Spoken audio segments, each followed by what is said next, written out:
চুকাইবাড়ি নৌকা বাইচ প্রতিযোগিতায় সেই রকেট কিন্তু এখনো কিন্তু মনে হচ্ছে সামনের দিকে রয়েছে।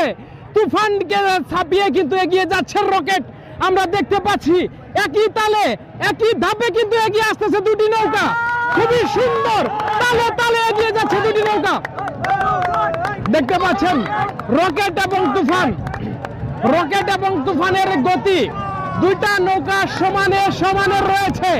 তুফান কিন্তু এগিয়ে যাচ্ছে, তুফান কিন্তু এগিয়ে যাচ্ছে, রকেটকে হারিয়ে তুফান এগিয়ে যাচ্ছে।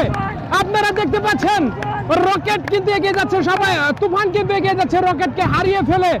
শেষ ফিনিশিং রাউন্ডে রকেটের হার আমরা দেখতে পাচ্ছি, তুফান এগিয়ে যাচ্ছে। সেই তুফান, যেই তুফানে ঝড় উঠেছিল জামালপুরে এবং সরিষাবাড়িতে, কিন্তু তারা কাজে লাগাতে পারেনি। সেই তুফান আজকে এগিয়ে গেল, রকেটকে হারিয়ে সবার থেকে এগিয়ে গেল তুফান।